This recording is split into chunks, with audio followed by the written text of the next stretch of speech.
What's up guys?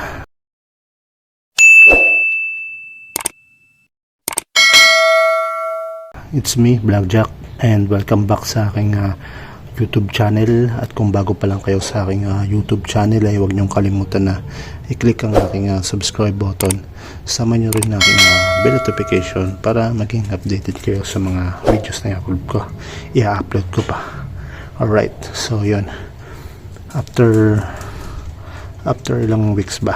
3 weeks nung huling update natin dito kay ating NMAX, yung bagong kabit natin ng Suntal products. Eto na, binuksan ko na ulit siya. So yun, medyo kasi madulas na sa pakiramdam gawa ng sobrang dumi niya na. Ayun o, nakikita nyo guys, ayan, sobrang dumi na. Tapos yung grasa, ayan o, kalat-kalat, nagkalat-kalat na. Yung oil seal natin, ayan, okay pa, goods pa din, walang tagas dito. Hindi ko malaman kung may tagas or wala, kasi yung tagas na yan galing ata sa torque drive, tumatalsik yung grasa, kaya hindi ko ma-determine kung gear oil siya o hindi, pero may gear oil pa naman.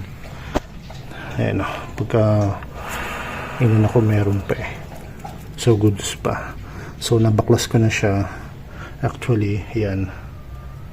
Tapos ito yung sa Suntal natin, kailangan kong palitan itong tawag dito, rubber seal o o-ring nung torque drive, kasi ano na tumatalsik talaga siya. Ayan o, kitang kita naman. So palitan natin yan.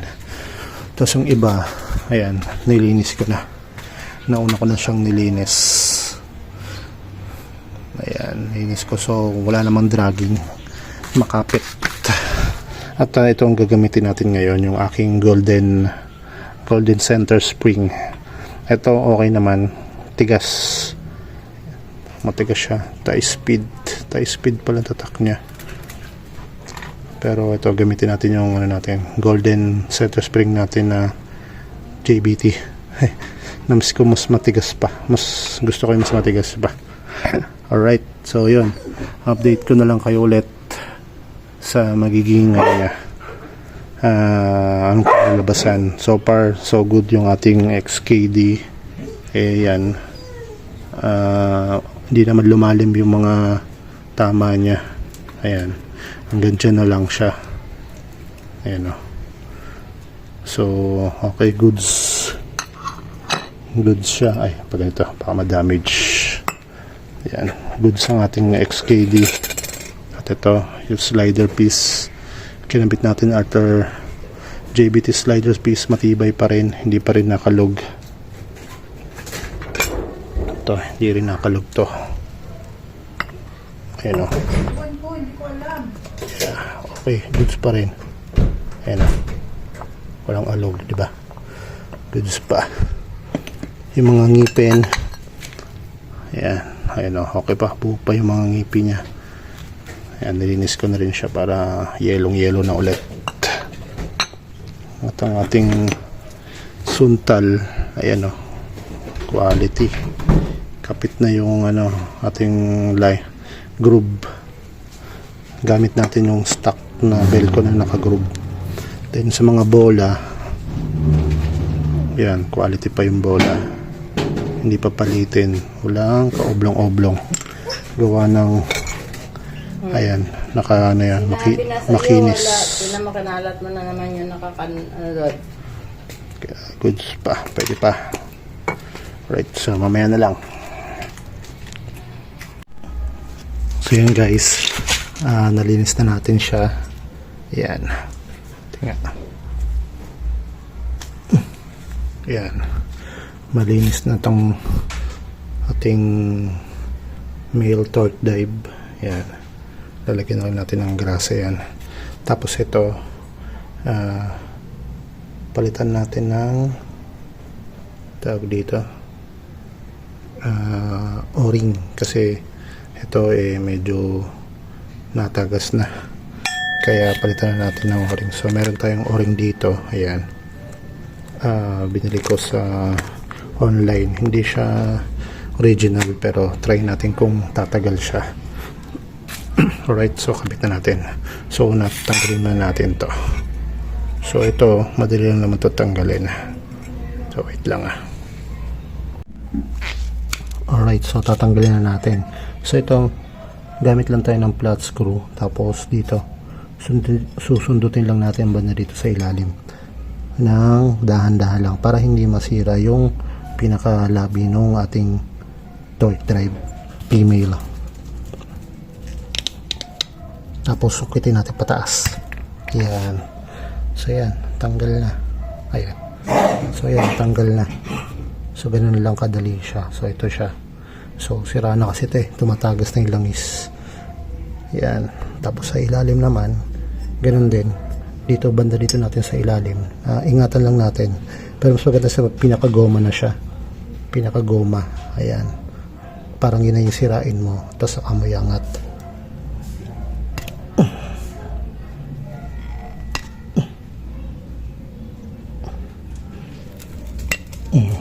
Ayan. Ganun lang. Kadali. Tapos, ito na yung pinagtanggalan natin. So, pinalitan ko na pareho para goods, walang maging problema dahil nandiyan na rin naman tayo, palitan na natin. So linisin lang natin siya para pag nilagay natin siya malinis at walang problema. Ayan.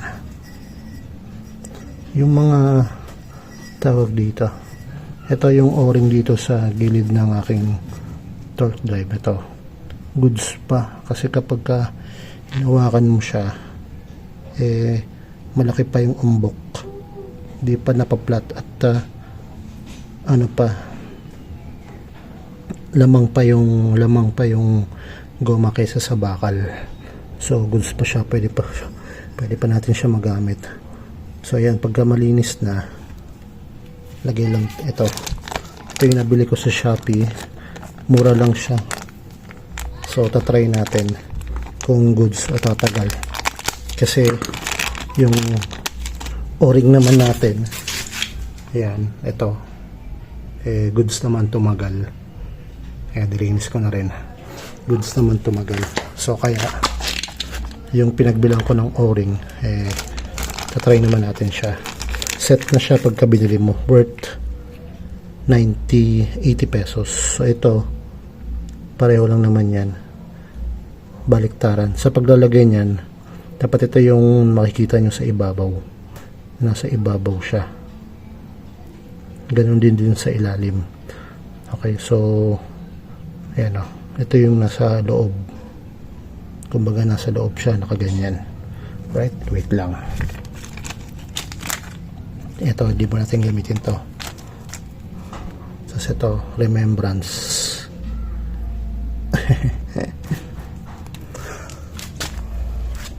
Alright, so lagyan natin siya ng konting grasa para hindi naman magkaroon ng problema. So yung unahin natin dito sa ilalim, so madali lang naman ito sa ilalim.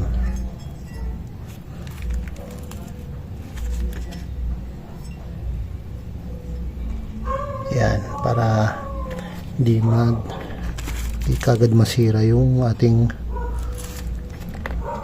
o-ring. So ayan, lagyan natin ang gilid niya para smooth.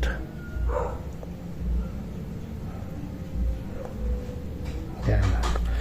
Tapos technique niyan para hindi mabungi, lagay ito, kunin niyo yung male, tapos yan, lagay nyo. So yung nasa ibabaw dapat yung ito, yung parang merong uka sa loob kasi dyan yung ano. Tapos lagay nyo lang siyang ganyan. Kaya medyo masikip nga and for sure dito tagas yung langis dyan. So yan, pagka nalagay nyo na yan na ganyan, saka nyo ilagay itong female dito. Ayan. So parang iyan nyo lang siya, ipasok nyo na lang siya. Tapos yan, press nyo. Yan. Narinig nyo. Tumunog. Ayan. Tapos saka nyo na hilahin. Oops, dahan-dahan lang. Baka masira agad. Sayang, kakakabit lang. Ayan, o, diba? Goods. Tapos check nyo na lang kung okay. Ilapat nyo na lang by hand para siguradong ano siya, lapat na lapat. Kailangan flat na flat siya. Alright, so ayan. Ayan na. Nalagay na natin siya. Nalapat na natin siya ng gusto. Ayan na. So wala na. Naging flat na flat naman siya. Ayan. So ayan, kitang kita na nakaangat na yung ayan, angat na angat yung goma niya. Dito wala nang lulusot na langis palabas. So ingat na lang din sa pagbalik para walang tumagos na langis. Ayan na. Goods. Alright, so yun. Okay na. So ganyan lang ang magkabit ng o-ring. Ano gawa mo? O-ring ng torque drive para sa ano, hindi tumagos yung langis. Ayan. So ito yung pinagpalitan, ito na. Aray ko, sugatan pala ako. Ang talim pala nun. So ingat din, ha. Masakit pala, sugat. Matalim yung ano, gilid ng ating ano. Right, so ayun. Kabitin natin at anong oras na. Ginabi na tayo. Dilim na. Alright. Alright, so yan. Tapos na. Nakabit na natin. So bagong linis ang ating panggilid ngayon. So yan, napakatahimik niya. At wala nang ingay. At hindi na madulas tingnan. Wala na yung mga kumalat na langis sa panggilid natin. Dahil dun sa torque drive natin sira yung baka busted na yung o-ring niya. So ngayon goods na goods. So ayun, hanggang dito na lang aking video. Always remember, ride safe, peace out.